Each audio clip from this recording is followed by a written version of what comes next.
জয় মাতা দি দর্শক বন্ধু, আমি সঞ্জয় কাপুর কলকাতা পশ্চিমবাংলা থেকে আপনাদের সেবায় হাজির। হ্যাঁ দর্শক বন্ধু, আজকের অনুষ্ঠানের বিষয় সঠিক গণনা, সঠিক প্রতিকার। মানুষ যদি আপনার গণনা করে, একটা জ্যোতিষী যদি আপনার গণনা না করে, তাহলে সে কিভাবে আপনাকে বলতে পারে যে আপনার কি প্রতিকার প্রয়োজন? যাদের জন্ম তারিখ, জন্মস্থান, জন্ম সময় আছে, একটা ছক অবশ্যই, সঠিক ছক একটা সঠিক জ্যোতিষী বসে দেবে। কিন্তু যার কাছে জন্ম তারিখ, জন্মস্থান, জন্ম সময় নেই, হরারি অ্যাস্ট্রোলজি দ্বারা, প্রশ্নতন্ত্র দ্বারা এই গণনা অবশ্যই কিন্তু সঠিকভাবে করা যেতে পারে। বহুত বহুত মানুষ আমার কাছে এসছে যাদের হয়তো জন্ম তারিখটাই জানা নেই। তার মানে তাদের কি কোনো গণনা হবে না? তাদের কি কোনো প্রতিকার হবে না? অবশ্যই হবে, কিন্তু গণনা তারপর প্রতিকার। হ্যাঁ দর্শক বন্ধু,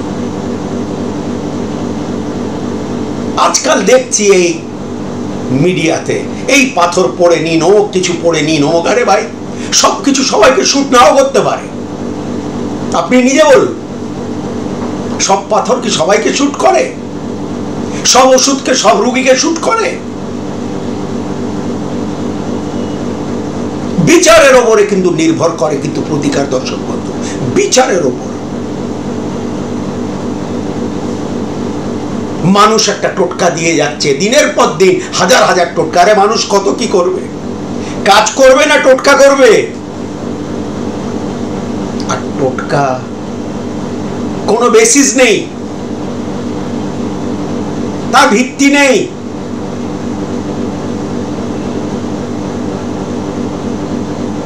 কিন্তু গ্রহের দোষের খণ্ডন,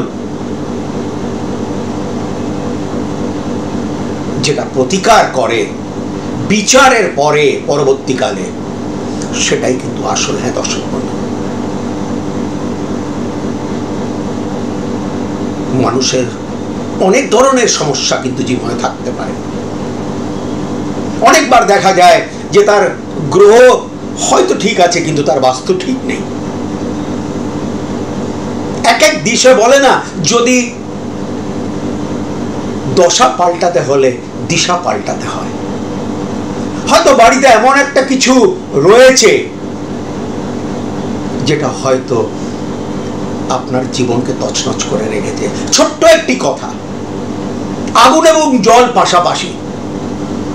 আগুন কি করে? জলকে নিভিয়ে দেয়।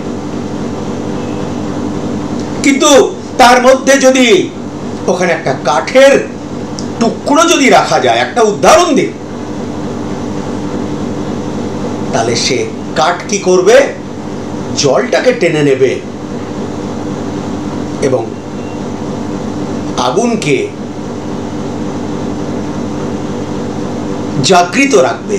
সেই কাঠ কিন্তু দর্শক, মানে ছোট্ট একটা বাস্তব উদাহরণ আমি দিলাম।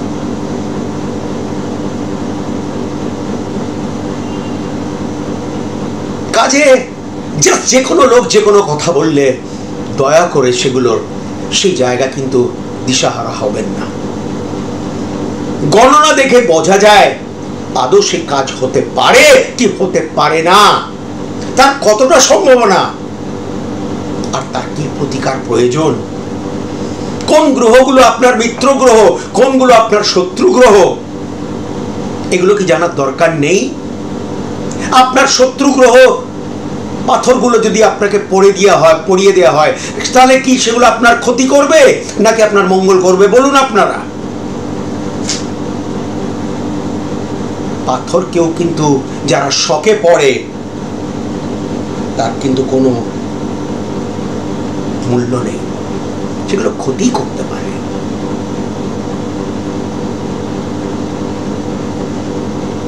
আবারও বলি, শরীর ও মন নিয়ে সমস্যা, অর্থনৈতিক সমস্যা, কর্মের সমস্যা, ভাগ্য দোষ, কপালের দোষ, শত্রু উৎপাত করছে আপনাদের জীবনে। বিবাহ সংক্রান্ত সমস্যা, অবিবাহিত জীবন সংক্রান্ত সমস্যা, ব্যবসাকে নিয়ে সমস্যা, চাকরিকে নিয়ে সমস্যা,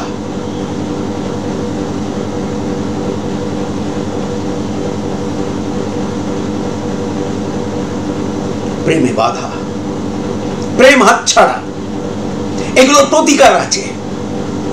এগুলো একটা প্রতিকার করার একটা কায়দা আছে, একটা বেসিস আছে। আমি কাউকে ভালোবাসলে আমি হয়তো তাকে নাও পেতে পারি, আমি ভালোবাসা আমার কপালে থাকতে হবে।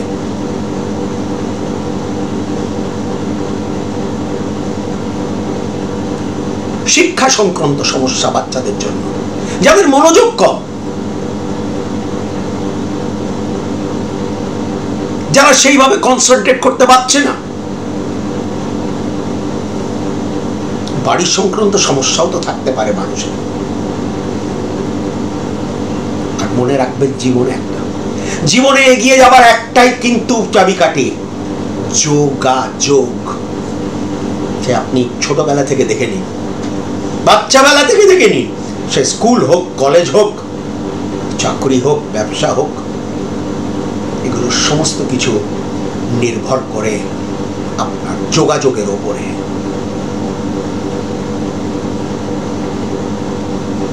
সঠিক যোগাযোগ, সঠিক দিশা।